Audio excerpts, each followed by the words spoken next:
ہمارے اس دور میں ایک بہت بڑی مصیبت یہ بھی آئی ہے کہ آج کل انٹرنیٹ پر بہت سارے ایسے ایپ آ رہے ہیں جس میں ہمارا نوجوان انٹرنیٹ پر آن لائن جوا کھیل رہا ہے. کوئی لوڈو کے ذریعے جوا کھیل رہا ہے, کوئی کسی ایپ کے ذریعے جوا کھیل رہا ہے, کوئی سٹا لگا رہا ہے. یہ تمام کے تمام طریقے جو آن لائن طریقے ہیں پیسہ کمانے کے, یہ حرام ہے. اور یہ جوا اور سٹے کی یہ ماڈرن شکلیں ہیں. میں اپنے نوجوان ساتھیوں سے کہوں گا حلال کے ذریعے پیسہ کماؤ, اللہ بہت برکت دے گا. حلال روزی کمانے کے بہت سارے راستے ہیں, آپ کو حرام راستہ اپنانے کی ضرورت نہیں ہے میرے بھائی. اللہ کے نبی نے فرمایا یاتی علی الناس زمان لا یبالی المرء من این اخذ المال. ایک زمانہ ایسا آنے والا ہے جب انسان پرواہ نہیں کرے گا کہ مال حلال طریقے سے کما رہا ہے یا حرام طریقے سے کما رہا ہے.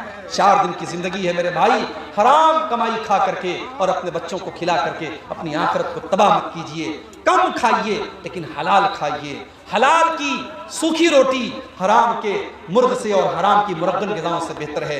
میرے پیارے ساتھیوں, صحابہ کرام کو آپ دیکھیے, اللہ کے نبی کو دیکھیے کتنی احتیاط کرتے تھے. اللہ کے نبی مسجد میں بیٹھے ہوئے ہیں, آپ کے نواسے حضرت حسن رضی اللہ تعالیٰ عنہ 4 سال کے بچے ہیں, مسجد میں کھیل رہے ہیں اور صدقہ کی کھجوریں آئی ہوئی ہیں اور ایک کھجور اٹھا کر کے حضرت حسن نے منہ میں ڈال دی.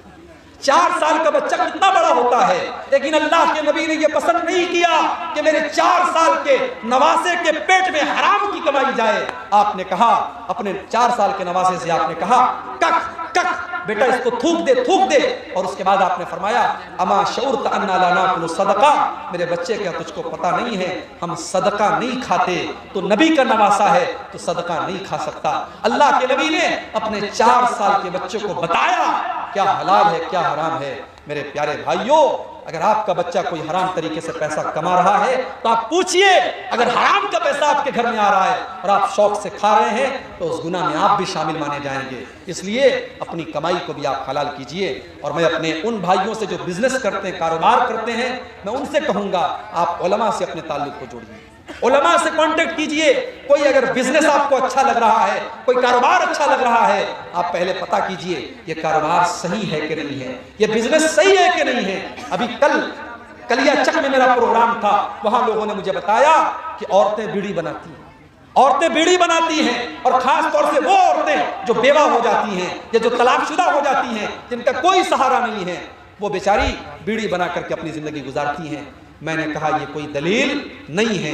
اگر کوئی عورت بیوہ ہے اس کو سہارا دیا جائے, اس کی دوسری شادی کرائی جائے.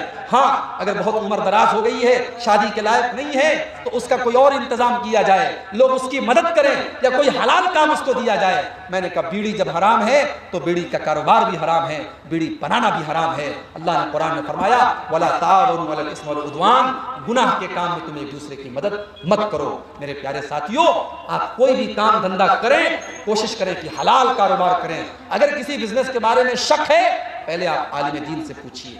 جیسے آپ نماز کے مسئلے پوچھتے ہیں, وضو کے مسئلے پوچھتے ہیں, غسل کے مسئلے پوچھتے ہیں, کاروبار کے مسئلے بھی آپ پوچھیے. آپ پیسہ کمانے کے معاملے میں آزاد نہیں ہیں کہ جیسے من چلے اور جیسے جی چاہے آپ پیسہ کمائیں. کل قیامت کے دن آپ کو حساب دینا ہوگا. من این اکتسب, تم نے مال کہاں سے کمایا تھا اور کہاں پر تم نے خرچ کیا تھا, ان دونوں کا حساب ہمیں اللہ کو دینا پڑے گا.